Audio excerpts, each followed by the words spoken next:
Ini namanya phone bag. Jadi bisa taruh HP di sini. Unik ya? Sebentar. Naruh kartu, Oh, naruh KTP atau apapun, terus bisa taruh paspor bisa di atau taruh uang juga bisa di sini gitu. Jadi mau kemana kamu bisa pakai tenun dan kamu bisa bercerita ke orang-orang bahwa ini adalah kain khas Indonesia buatan mama-mama, dan untuk bikin kain ini itu butuh waktu yang panjang karena mereka bercerita di kain ini. Jepang itu sangat suka dengan produk yang ada value-nya, ada ceritanya di belakangnya. oh ya. Prosesnya manual, dibuat handmade oleh mama-mama sepenuh hati. Kalau anak-anak muda sekarang, kalau lagi ngerintis usaha, hal-hal kayak gini tuh juga sangat diminati gitu di pasar global gitu.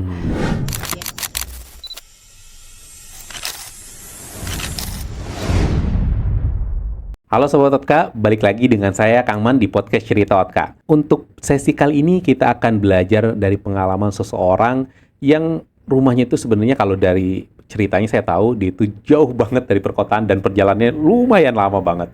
Tetapi kisahnya itu menarik banget. Ikutan pengabdian, padahal sudah punya pengalaman ke luar negeri. Tapi malah ikutan pengabdian ke pelosok-pelosok daerah gitu. Dari kegiatan pelosok daerah ini, dia bisa tetap tampil di ajang-ajang internasional.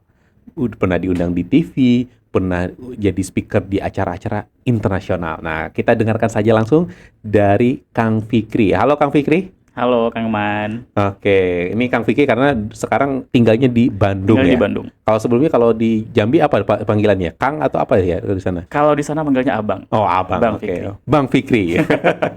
Oke, Bang Fikri, thank you sudah join di podcast Cerita Otka ya dan mewakili dari Tenunin ya. Betul, dari Tenunin. Nah, Tenunin nanti kita akan bahas Tenunin itu apa, kok bisa Kang Fikri bisa melejit karirnya dan bisa terkenal ya.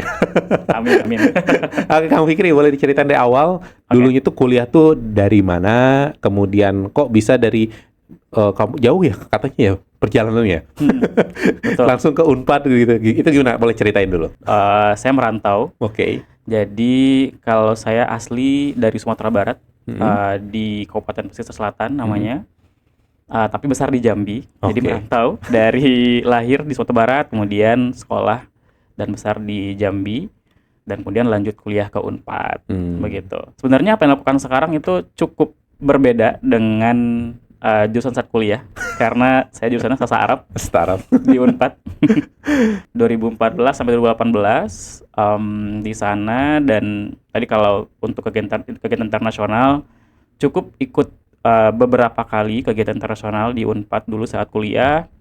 Yang pertama dulu ikut student exchange jadi ada program di Unpad untuk jurusan bahasa Arab itu adalah student exchange ke Mesir. Jadi saya semester 5-nya kuliahnya pindah dari Unpad ke Suez Canal University namanya. Di mana tuh itu? Di daerah Ismailiyah di Mesir. Mesir. Oke. Sekitar kayak dari Jakarta ke Bandung. Nah itu juga dari Kairo ibu kotanya ke Ismailiyah juga kurang lebih kayak gitulah dari Jakarta ke Bandung. Berarti Gitu. ikutan ini nggak film Ayat Ayat cinta. Ketika cinta bertasbih. Ikutan. Lihat ininya. Scene-nya di sana ya. Scene-nya masing-masing. Iya, lokasi-lokasinya yang dipakai. Gitu. Terus selain student exchange juga ikut kegiatan conference juga. Waktu itu ada di Jepang, terus ya di Mesir juga waktu itu sekalian student exchange Mesir juga lagi ya? ikut. Oke. Ikut conference juga. Kemudian di Turki. 3 itu. Oke, itu semuanya pakai bahasa Arab, bahasa Inggris atau pakai bahasa apa nih? Bahasa Beda-beda. isyarat. Kalau student exchange karena saya dari sastra Arab dan di sana juga di kampusnya juga jurusan yang sama, jadi pakai bahasa Arab. Oke. Tapi kalau di conference tentunya pakai bahasa Inggris. Inggris. Oke, saya pengen tahu dulu sebelum ngulik lebih jauh nih. Dulu bahasa Inggris teh memang senang di situ atau bahasa Arab juga memang senang di situ atau gimana nih? Sebenarnya kalau secara basic saya waktu sekolah dibanding antara Arab dan Inggris saya lebih senang Inggris sebenarnya. Oke. Nah cuman waktu itu waktu sekolah saya memang punya cita-cita dulunya pengen jadi seorang diplomat di negara Timur Tengah, makanya pilihlah kayaknya sastra Arab nih cocok nih gitu. Oh, oke. Jadi pilihlah sastra Arab biar saya juga bisa belajar bahasa Arab karena ya ada sedikit basic pas sekolah. Ternyata sekarang nyemplungnya beda dengan apa yang dulu diinginkan, kemudian juga dipelajari di kampus dengan dunia pekerjaan sekarang itu ternyata lumayan jauh berbeda. Tapi tidak apa-apa, itu sudah jadi garis kehidupan, bukan begitu kan? Betul sekali. Sama saya juga merasakan dari anak teknik masuk sastra Arab, masuk sosial yang lain. Oke, habis itu kuliah berarti selesai gitu ya? Betul. Nah, selesai. Nah, itu habis selesai itu nganggur dulu atau gimana tuh? Apa yang bikin saya sekarang terlibat di kegiatan-kegiatan pendalaman, ini erat kaitannya dengan dulu sehabis kuliah, karena saya di kuliah itu menerima beasiswa dari Dompet Duafa, namanya Bakti Nusa, beasiswa aktivis Nusantara, yang mana ada program setelah lulus kuliah. Jadi program beasiswanya itu 2 tahun, di tahun kedua kita dikirim ke pedalaman untuk pengabdian selama 1 bulan di sana. Waktu itu selesai saya Ngapain itu? Sorry. pengabdian, pendampingan masyarakat. Pokoknya ya di sana kita assessment dulu apa yang terjadi di sana, apa masalah di sana, kemudian baru kita rancang program di sana langsung begitu. Jadi 2018 saya lulus kuliah, wisuda, kemudian beberapa bulan kemudian langsung dikirim ke sana, ke nama daerahnya Desa Engkrengas, Kecamatan Selimbau, Kabupaten Kapuas Hulu, Kalimantan Barat. Jadi perjalanannya dari Bandung. Waktu itu saya ke Surabaya, jadi ke Bandung ada kegiatan Surabaya dulu, dari Surabaya ke Pontianak, dari Pontianak naik pesawat lagi namanya ke Putus Sibau, dari Putus Sibau ternyata belum sampai, jadi naik kapal dulu, kapal sungai, speedboat, itu saya kirain itu dekat, cuman 5 atau 6 jam, iya sekitar itulah, ternyata saya seharian dipanggang di atas kapal, karena kapalnya di daerah ya, jadi nggak ada atap dan sebagainya. Jadi saya sampai di Putus Sibau waktu itu, ibu kota kabupatennya namanya Putus Sibau, sampai di jam 9 pagi, kemudian lanjut nyari dermaga untuk ke desa tujuan, baru berangkatnya siang, dan ternyata saya sampai di ibu kota kecamatannya itu di malam hari, jam 8 malam begitu. Dan itu belum sampai, jadi belum sampai ke desa. Nah karena malam, terus bahaya untuk perjalanan dengan kapal kecil, speedboat, akhirnya saya nggak tahu gimana karena belum sampai ke tujuan, saya nggak kenal siapapun, saya ditumpangin di rumah masyarakat, saya juga nggak kenal itu siapa. Karena belum sampai desa. Gitu. Jadi nginep di sana, di rumah masyarakat, langsung dicariin sama orang sana. Karena tadi saya datang untuk tujuan untuk mengabdi, untuk pengabdian. Jadi ada masyarakat yang menyambut, dan saya juga nggak kenal sama sekali, tinggal di rumah mereka, tapi sangat hangat, mereka benar-benar menyuguhkan yang terbaik, meskipun itu dadakan, saya baru nyampe malam langsung ke rumah mereka, kemudian ya mereka menganggap seperti anak sendiri. Nah besoknya, paginya barulah saya dijemput sama pihak sekolah, tadi saya pengabdian, dijemput ke kecamatan, kemudian lanjut ke desanya. Sekitar 1 jam perjalanan lagi, jadi lumayan. Itu belum beres-beres ya? Belum beres-beres, saking kedalamannya kan. Saya penasaran nih, kan ketika lulus sebenarnya ada peluang sih untuk ngambil peluang untuk karir, misalnya ngambil kediplomatan kah gitu ya, untuk ngambil PNS lah ya. Ataukah ngambil program-program ya jadi di korporat-korporat. Nah, tapi kenapa ngambilnya pengabdian? Apakah rasa memanggil mengabdikan diri untuk negara, bangsa dan negara itu lebih kuat daripada yang lain gitu? Awalnya itu cuma sebuah kewajiban, Kang. Jadi karena saya dapat beasiswa, jadi ada kewajiban setelah lulus harus ada kegiatan pengabdian gitu. Dan saya milih itu. Ternyata sebenarnya tadi karena cita-citanya pengen jadi diplomat di Timur Tengah. Rencana karirnya setelah lulus memang saya akan daftar PNS ataupun seleksi untuk jadi diplomat. Nah, tapi tadi berawal dari panggilan untuk pengabdian, yang itu adalah bagian dari program beasiswa, kewajiban. Oh, kok ternyata ada sesuatu begitu yang memanggil hati saya begitu di sana. Di sana itu benar-benar sangat-sangat terisolir. Kampung, dia di tengah-tengah sungai, jadi nggak ada akses jalan dan apapun di sana. Tidak ada listrik, jadi saya 1,5 bulan hidup tanpa listrik.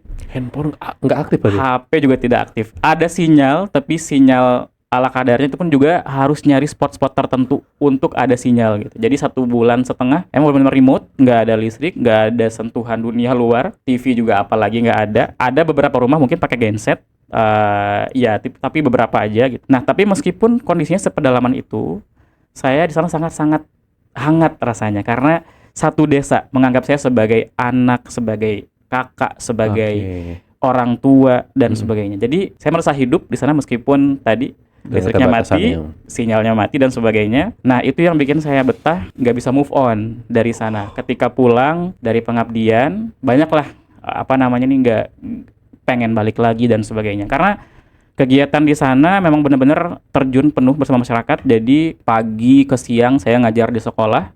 Ngajar apa? Ngajar bahasa Arab dan bahasa Inggris. Wih, luar biasa. Ke sekolahnya pun juga nggak gampang, Kang. Jadi dari rumah itu, dari rumah tempat saya tinggal, itu naik kapal lagi. Jadi tiap hari memang naik perahu.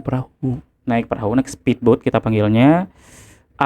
Itu sekitar setengah jam dari tempat tinggal ke sekolah. Jadi pagi itu udah siap-siap tuh anak-anak dari dusun itu ke sekolah bareng-bareng udah panggil, Pak, ayo kita berangkat. Terus kita perjalanan pakai kapal setengah jam sampai di sekolah. Nah pulang siang istirahat sebentar. Nah siang ke sore itu lanjut kegiatan bersama anak-anak. Apakah waktu itu kita bikin rumah baca, bikin kegiatan-kegiatan, intinya kegiatan-kegiatan yang bisa ngebantu anak-anaknya untuk berkembang. Karena mereka sangat-sangat jauh dari akses apapun pendidikan tadi ya, akses publik dan sebagainya gitu. Nah karena itu mereka jadi tertinggal, jadi nggak banyak. Kalau kita bandingin antara anak pedalaman dengan anak kota tuh jauh banget. Mereka bahkan untuk mata pelajaran jangankan di kelas di tingkatnya, untuk tingkatan bawah pun juga belum tentu paham gitu. Karena saking, misalkan untuk pelajaran bahasa Inggris, saya ngajar bahasa Inggris ya. Pelajaran basic sebenarnya yang kita pelajari itu di SD, itu bagi anak SMP itu belum tentu paham. Gapnya gede banget tadi ya? Gapnya gede banget karena yang pertama tidak ada akses guru yang sesuai di sana. Jadi sekolahnya ada, tapi gurunya hanya 3 orang, dan itu pun juga dari jurusan yang tidak, kadang mereka mengajar sesuatu yang tidak linear dengan jurusannya. Makanya untuk beberapa mata pelajaran mereka juga berkendala begitu. Tambah lagi akses dunia luar yang nggak ada TV, nggak ada apa dan sebagainya. Jadi mereka untuk akses pendidikan ataupun hal-hal yang lain itu juga sulit ya. Betul. Internet nggak ada gitu. Jadi akhirnya setertinggal itu gitu untuk pendidikan tadi. Nah, makanya dibikin beberapa macam kegiatan, dan tadi karena kehangatan tadi jadi terpanggil lah gitu. Jadi betah, jadi suka, dan akhirnya setelah itu saya pengen balik lagi ke desa itu karena pengen balik lagi tapi tidak ada kesempatan lagi. Dan akhirnya saya waktu itu melanjutkan pekerjaan yang memang di sebuah yayasan yang dia fokus untuk pedalaman. Luar biasa, perjalanannya memang jauh dan saya ngerasain betapa rumitnya di sana ya. Tapi ketika dengan semua keterbatasan ini, apa sih value atau pesan yang Kang Fikri dapetin dari kegiatan seperti ini tuh? Karena memang saya latar belakangnya juga lahir di daerah di desa, yang juga akses ke kotanya juga cukup jauh. Dulu juga di kampung saya juga di kampung sendiri juga begitu. Misalkan untuk daerah kota itu ya perlu perjalanan beberapa jam lagi. Nah tapi saya merasa saya anak desa, tapi alhamdulillah dapat kesempatan untuk kuliah ke Bandung, kemudian kegiatan-kegiatan internasional. Saya merasakan semangat itu gitu. Mereka juga punya semangat yang sama. Mereka juga pengen menggali ilmu yang jauh, nggak cuman terkurung di desanya aja, tapi juga pengen keluar, tapi nggak punya kesempatan itu. Gitu. Nah, karena dari background yang sama, saya melihat juga ketulusan mereka, apalagi disupport dengan tadi, mereka nganggap saya seperti, kalau anak-anak nganggap saya sebagai bapaknya, sebagai kakaknya, orang tuanya juga nganggap saya sebagai anaknya, benar-benar sangat-sangat hangat begitu. Nah, karena kehangatan itu, saya merasa ini kayaknya di jalan saya deh untuk membantu. Karena saya juga dari background yang sama, seperti mereka. Saya pengen bantu mereka juga agar bisa merasakan hal yang sama seperti saya rasakan, gitu kan. Oke, sudah bahas. Kita sekarang ke bagaimana caranya kok bisa ikutan kegiatan tenun ini nih. Oke, jadi tadi setelah saya lulus, selesai pengabdian tadi, karena nggak bisa move on, akhirnya hidup harus tetap lanjut, nyari pekerjaan. Nah, tapi dari sekian banyak pekerjaan yang dicari, waktu itu memang ada sebuah yayasan yang dia fokusnya ke pedalaman. Nah, awal tujuan saya pengen join ke yayasan ini adalah saya pengen kembali ke desa itu. Jadi niat awalnya. Karena benar-benar nggak bisa move on dari desa itu. Jadi pulang dari pengabdian ke bawah mimpi setiap hari. Terus saya coba untuk tanya mereka, tapi ya nggak ada komunikasi di sana, nggak ada sinyal. Jadi susah juga untuk komunikasi sama mereka gitu. Jadi saya pengen balik. Saya masuk ke yayasan ini, dan ternyata ini mungkin sudah takdir Allah. Saya baru saya masuk seminggu, saya udah dilempar lagi ke daerah pedalaman baru. Itu di NTT. Jauh lagi ya. Jadi yayasan namanya Insan Bumi Mandiri. Atau IBM kita panggilnya. Ini memang fokusnya ke daerah pedalaman, tapi waktu itu dia concernnya lagi di daerah timur Indonesia. Di NTT khususnya. Dan setelah baru masuk seminggu, langsung dilempar ke daerah pedalaman baru, namanya di Alor. Kabupaten Alor di NTT begitu. Sebagai apa waktu itu diterjunkan? Oh, saya sebagai program development officer. Jadi tugasnya untuk meng-create program-program pengembangan masyarakat yang nanti bisa ngebantu karena tadi ada background pengabdian tadi. Bisa di pengabdian dari beberapa masalah yang ada di masyarakat, kita bikin beberapa program. Nah, dari sana juga ketika bekerja di Yayasan Insan Bumi Mandiri ini juga ditugaskan ke Alor untuk jadi seorang program development. Jadi pengamatan langsung ke desa-desa, ngelihat realita di masyarakat, kejadian seperti apa, masalahnya apa, potensinya apa, kemudian itu di-create jadi sebuah program pengembangan. Itu berapa lama di sana? 3 bulan. 3 bulan. 3 bulan ngekos di sana. Namanya daerah Kalabahi, masih terbilang kota dibanding tadi yang Kalimantan Barat. Tapi karena tadi tugasnya untuk mengamati masalah di masyarakat, kemudian kita kembangkan potensi yang ada, jadi sering terjun ke daerah baru, ke lokasi-lokasi baru, ke pedalaman baru gitu untuk melihat langsung di sana gitu. Oke, ini kan perjalanan karirnya kan kalau orang-orang tuh gini ya, kabur aja dulu gitu kan kalau negeri ini. Balik aja dulu. Balik aja dulu. Nah, tapi ini worth it nggak sih sebenarnya kalau menurut Mas Kang Fikri gitu ya, kegiatan-kegiatan ya ini sih pengabdian kemudian ke desa sebenarnya kan capek juga, kemudian akses terbatas, semua keterbatasan lah di sana. Ini gimana nih Kang Fikri kok bisa tetap saya tetap berjuang di sini gitu. Kalau dibilang worth it atau enggak itu balik lagi kepada mungkin ya value ataupun kemauan diri ya. Jadi karena saya memang dari background yang sama, terus mendapati pengalaman yang seperti tadi di Kalimantan Barat, akhirnya itu jadi panggilan diri begitu. Akhirnya ya dari panggilan itu yang bikin saya terus bertahan. Gitu untuk tadi terjun ke pedalaman. Oh, ternyata ada banyak hal-hal baru di sana gitu. Tadinya yang awalnya pandangan saya cuma pedalaman Kalimantan Barat dengan kekhasan di sana. Ternyata pas turun ke daerah lain, lebih seru lagi begitu masalahnya, terus juga kekhasan masyarakatnya, kehangatannya gitu. Jadi nilai-nilai itu yang rasanya tidak dapat diuangkan begitu, dan itu sangat-sangat berharga karena jadi salah satu momen untuk pendewasaan diri, juga bersyukur juga. Dari sini Kang Fikri sudah memahami value yang istilahnya yang gak terbayar dengan uang lah ya. Nah, di mana ketika melihat sebuah perubahan di masyarakat itu merasa bahagia berarti ya. Betul. Pencapaian. Nah, sekarang pencapaian yang udah dirasakan menurut Kang Fikri itu suksesnya apa nih dengan tenunin ini tuh? Singkat cerita tadi saya turun ke Alor, terjun ke Alor 3 bulan di sana, dan di sana kita mengembangkan komunitas penenun. Jadi tadi lewat yayasan tadi, IBM tadi kita ada kerjasama, karena IBM tadi yayasan dia ada beberapa kegiatan kerjasama program CSR. Nah, kita ada kerjasama program CSR dengan PT SMI, Sarana Multi Infrastruktur, namanya di bawah Kementerian Keuangan, untuk pengembangan penenun di sana. Nah, kemudian saya terjun ke Alor, mendampingi para penenun hidup di sana. Jadi di sana kita ngedampingin 25 mama penenun, dan saya jadi anak dari 25 mama tersebut. Gitu. Jadi terjun ke lapangan, ketemu sama mama-mama, ngelihat mereka menenun tiap hari. Kemudian ya dari sana kita lihat masalahnya apa. Kemudian dari masalah itu kita bantu solusinya apa. Misalkan tadi waktu itu di sana mereka memang penenun sendiri. Jadi ada beberapa penenun ini dia melakukan mereka bikin tenun sendiri di rumah, kemudian dijual ke pasar. Kadang mereka pulang bawa uang, kadang pulang nggak bawa sama sekali karena nggak habis begitu. Karena terbatas tadi. Mereka bikin kain tenun, dan penenun sana banyak. Kemudian dijual ke pasar yang pasti juga ada banyak tenun yang lain begitu. Dan yang beli juga orang-orang lokal lagi gitu. Akhirnya ya itu, kadang pulang bawa uang, kadang pulang bawa kain tenun lagi yang seabrek-abrek.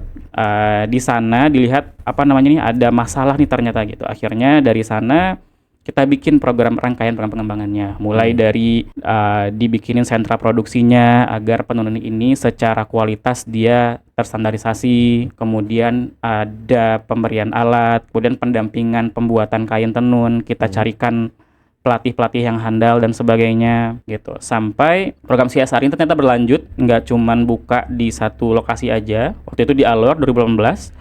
Kemudian 2019 tenunin lanjut di Sumba Timur dengan rangkaian dan perbedaan jenis motif dan juga metode menenun lagi. Kemudian 2021 2021 lanjut ke ND namanya, masih di NTT. 2022 kemudian ke Belu, ke Atambua. 2023 di Sika, Maumere kalau terkenalnya. Jadi tadi kita menampingi para penenun tadi untuk biar penenun ini tadi kalau secara pasar masih sangat-sangat terbatas, pendapatannya rendah karena apa yang mereka bikin nggak terserap gitu.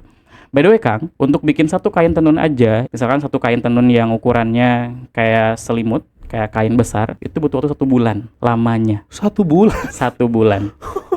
Rata-rata. Harganya gitu. itu berapa dijual kalau di sana? Harganya variatif, ada dari 7,5 750.000 sampai 1 juta sampai 1.500.000 bergantung dari motif dan juga kerumitan dan juga warnanya. Karena apa yang kita ajarkan di sini, mereka tuh nggak hanya bikin kain tenun aja, tapi tadi karena secara pasar tadi terbatas, kalau dijual ke lokal aja, kita coba, Mama, ini kainnya bagus loh, Mama, dan ini fully handmade. Mama bikinnya bang bener-bener manual, dan itu sebenarnya jujur Kang, bikin tenun itu sakit karena agar benangnya bagus, agar kainnya bagus, kainnya rapat dan kainnya bagus, kan harus kuat tarikannya gitu. Oh iya, tarik gitu ya. Narik, ya, kebayang lah ya visualisasinya. Dan agar dia bagus, agar dia kuat dan kencang ikatan benangnya, ya berarti juga harus bertenaga begitu. Dan bayangin yang ngelakuin itu adalah mama-mama usia 40 sampai 80 tahun rata-rata. Bertenaga dan untuk satu kain itu bikinnya 1 bulan. Gitu. Harganya 750 ya. Dan harganya segitu gitu. Bayangkan. Dan kadang laku, kadang enggak. Nah, ini kan potensi. Betul. Tadi kainnya bagus. Apalagi ini adalah kain warisan budaya Indonesia begitu. Nah, kalau di NTT semua rata-rata di sana tuh ada semacam kebiasaan sebelum menikah perempuan harus sudah bisa menenun. Jadi makanya kayaknya itu bagus. Mereka menceritakan apa yang ada di daerah mereka ataupun apa yang ada di kebiasaan masyarakat dalam sebuah kain. Jadi di kain itu mereka bercerita. Bikin pola-pola, bikin motif-motif dan sebagainya gitu. Potensi. Bagus kan? Ini karya Indonesia, buatan mama-mama, tampilnya juga cantik gitu. Tapi masalahnya adalah kainnya nggak terserap, kainnya nggak laku. Betul. Mereka jual kadang ke pasar, ada pasar tumpukan tenun yang itu hampir semua penenun jual di sana gitu. Dan pasar lokal siapa yang mau beli? Kan penenun juga banyak, mereka juga menenun lagi gitu. Siapa yang mau beli? Gak keserap bener. Betul. Nah, dari sana akhirnya tenunin punya inisiatif. Oke, mamanya sudah bisa nih bikin kain yang bagus. BTW pewarnanya pewarna alami. Jadi benar-benar semuanya itu standarnya kita bikin bagus. Ya awalnya pakai pewarna kimia, tapi karena kita ingin ini bernilai global, jadi kita pakai pewarna alami.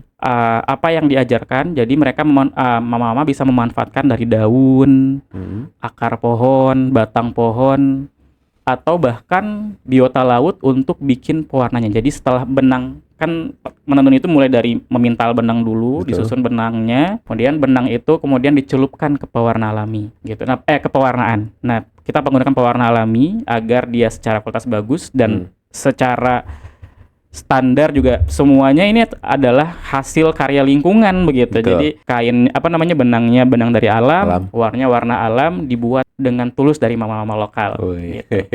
Nah, ini udah ada potensi, kainnya bagus, tapi tadi lagi-lagi masih rendah penyerapannya gitu. Kadang mereka tadi terjual, kadang enggak.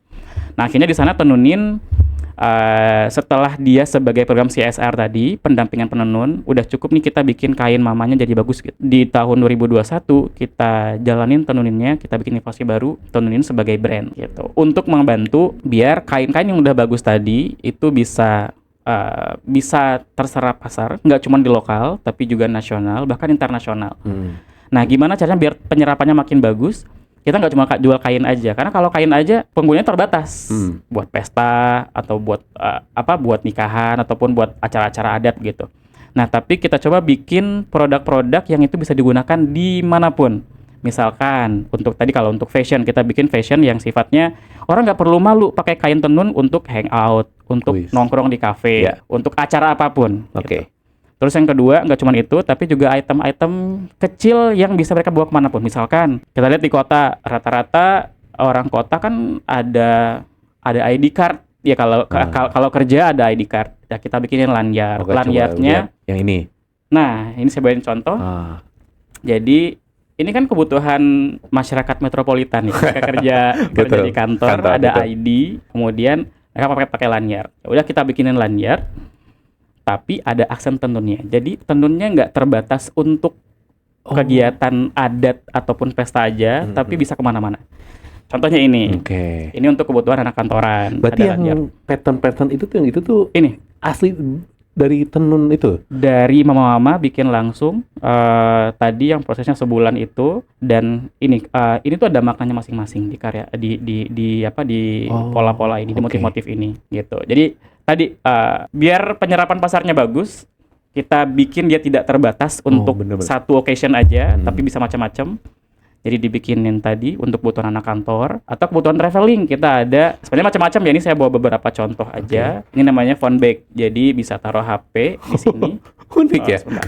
Taruh HP, Oke. naruh kartu, Oh, naruh KTP atau apapun sini, atau kartu MRT, Transjakarta dan sebagainya. Terus bisa, nah kalau misalnya suka traveling ke luar negeri, taruh paspor bisa di sini juga, atau taruh uang juga bisa. Kita bikin dia multifungsional. Jadi orang bisa temukan tenun itu macam-macam, nggak cuman di satu tadi aja, tapi mau kemana kamu bisa pakai tenun, dan kamu bisa bercerita ke orang bahwa ini adalah kain khas Indonesia, buatan mama-mama, dan untuk bikin kain ini itu butuh waktu yang panjang karena mereka bercerita di kain ini. termasuk nih bagi teman-teman yang sekarang pengen karir ke luar negeri atau studi ke luar negeri, pengen belikan sesuatu yang berkesan, atau lagi sedang kayaknya buat event-event luar negeri nih, misalnya ada conference dan sebagainya, biar kita dinotis sama orang-orang, wah bahwa kita itu orang Indonesia, kemudian mereka juga kalau ada peluang karir, peluang studi dan sebagainya, biar ke-mention, memberikan sesuatu hal yang sederhana tetapi bernilai unik gitu ya. Betul. Salah satunya seperti ini. Betul Nah, kan? mungkin teman-teman Sobat Otka semuanya mungkin bisa bawa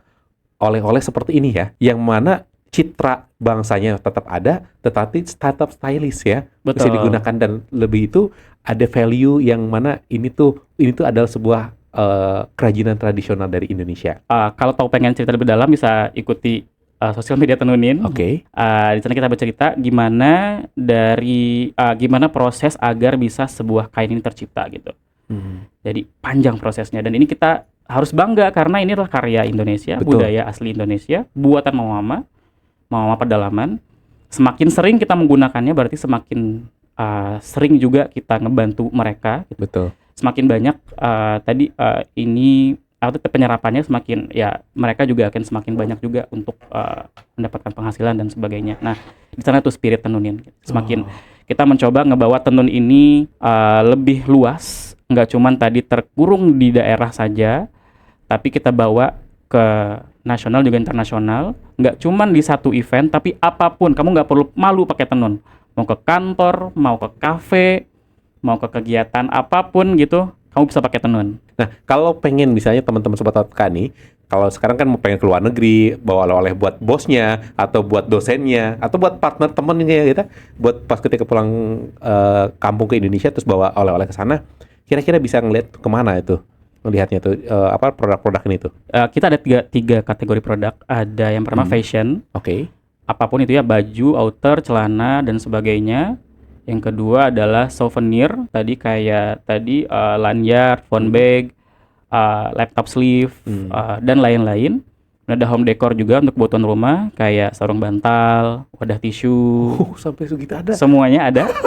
Nah, ini di mana kita jualnya. Yang pertama secara online, ada di e-commerce. E-commerce siapa? Shopee, Tokopedia, TikTok. Ada di Instagram juga, tenun.in.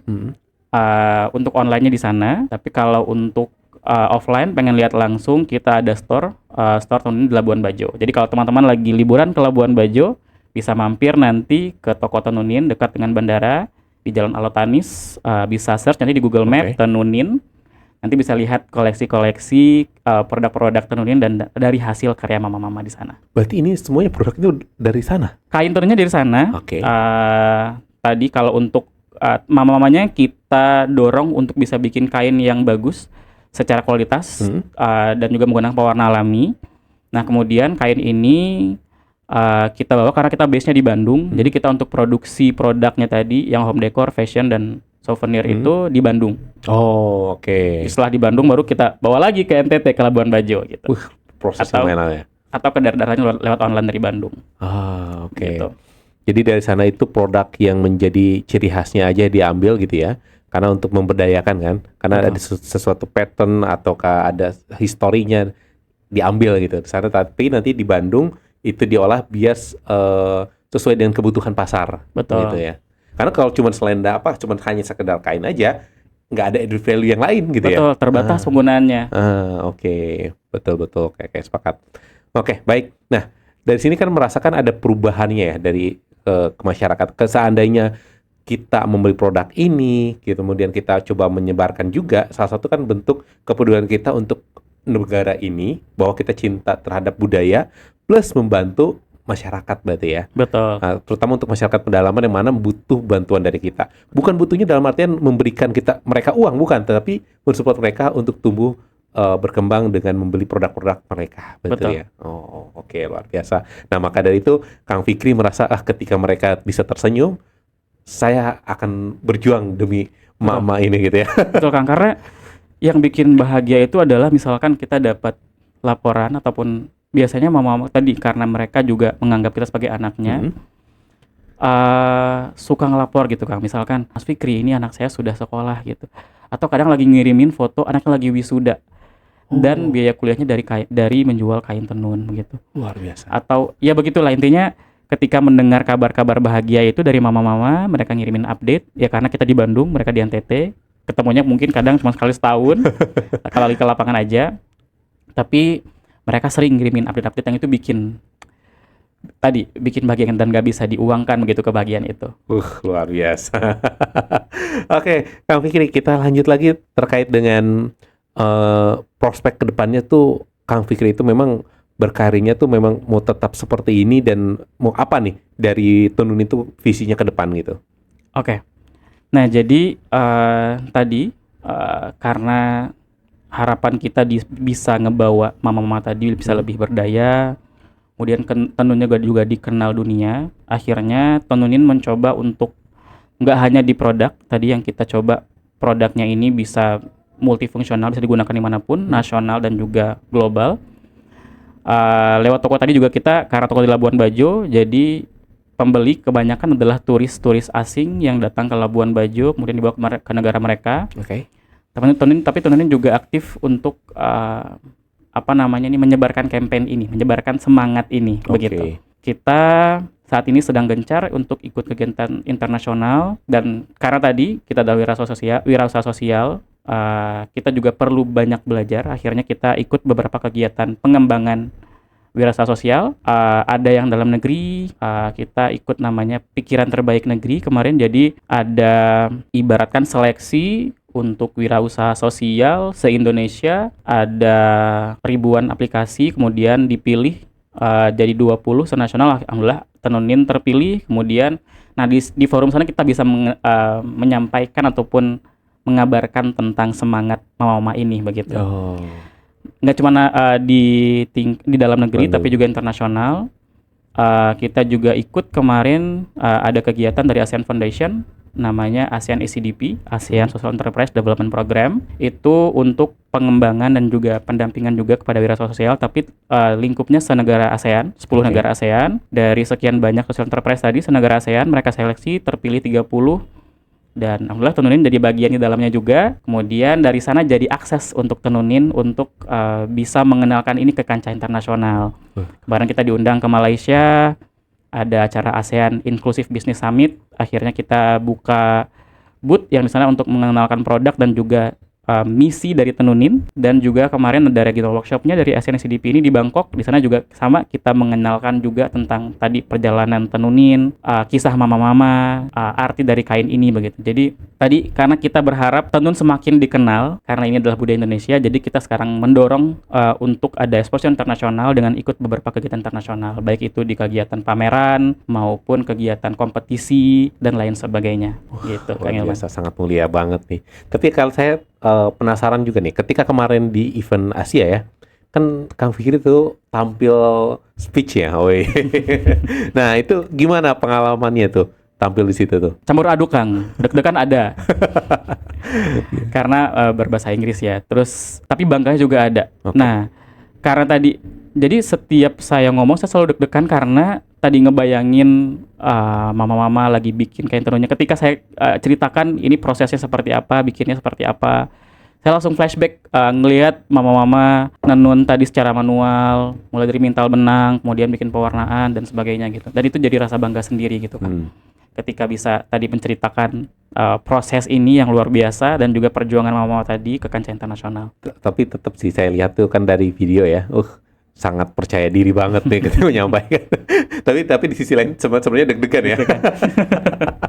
Oke, berarti yang disampaikan itu bagaimana caranya si tenunin itu menceritakan bahwa ini ada sebuah perjuangan dari mama-mama, kemudian ini kita juga pengen menebarkan bahwa hasil karya mereka itu bisa dikenal oleh semua orang, tapi bukan hanya sekedar cuman kain aja, tetapi bisa dimanfaatkan multifungsi. Betul. Selain itu bisa memberdayakan mereka juga begitu ya. Betul. Oke, nah dari Kang Fikri sendiri dari kedepannya sebenarnya mama-mama di sana itu ada nggak sih peluang untuk mereka itu selalu upgrade dan bakal bangkit dan akan besar nggak menurut pandangan? Nah ini yang kita dalami di Tenunin Kang, karena Tenunin ini adalah wirausaha sosial, jadi kita tadi selain kita dampingi para penenun, tapi kita juga melihat prospek dari usaha ini ke depan. Tadi agar tenuninnya bisa lanjut, tenuninnya bisa bertumbuh, dan mama-mama juga ikut bertumbuh begitu dengan tadi seiring dengan tadi karena yang kita bawa adalah cerita-cerita ataupun karya dari mama-mama. Oke. Nah sebenarnya kalau secara prospek juga market size dari produk-produk yang sifatnya etnik sangat-sangat besar. Oh iya.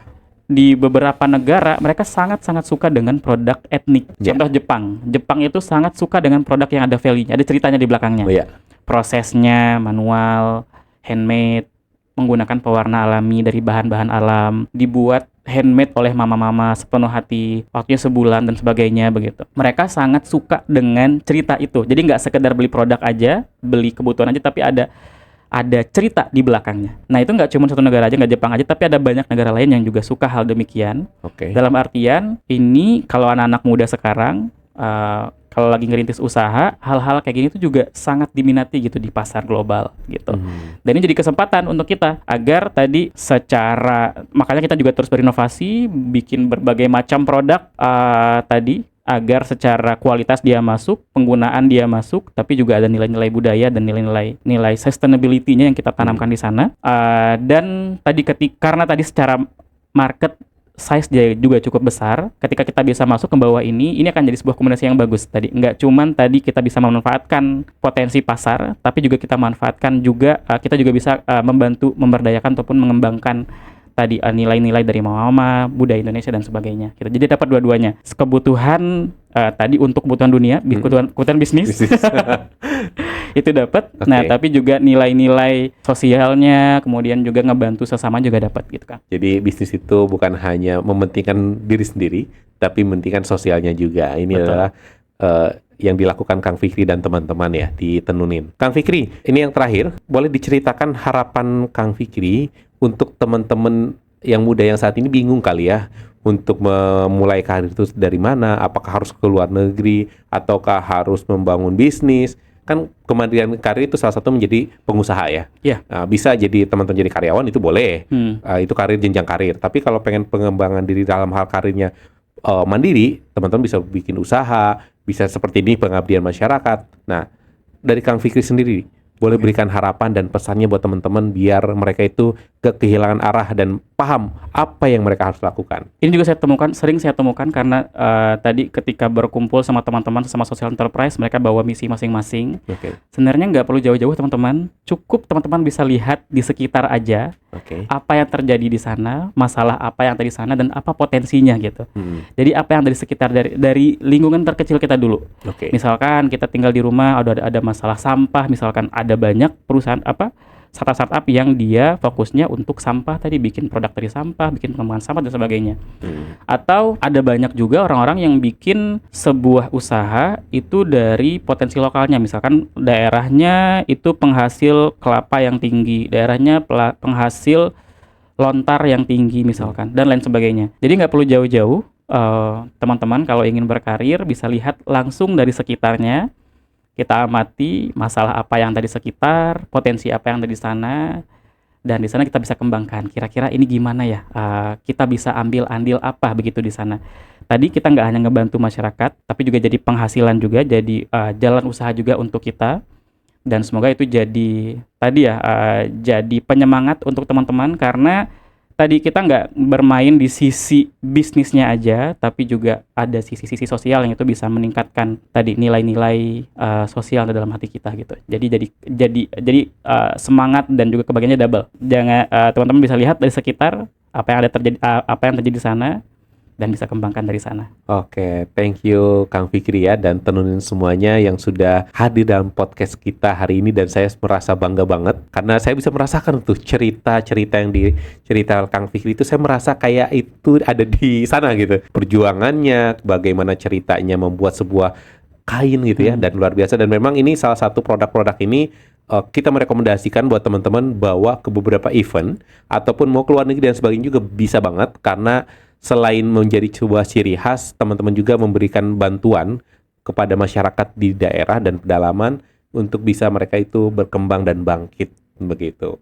Oke, bagi teman-teman yang mungkin pengen ceritanya diangkat terkait dengan perjalanan karir atau studinya, atau misalnya teman-teman pengen ceritakan bagaimana sih proses teman-teman pengen belajar bahasa asing, nah teman-teman boleh banget untuk komen di kolom komentar. Nanti kita akan undang untuk hadir di podcast Cerita Otka selanjutnya.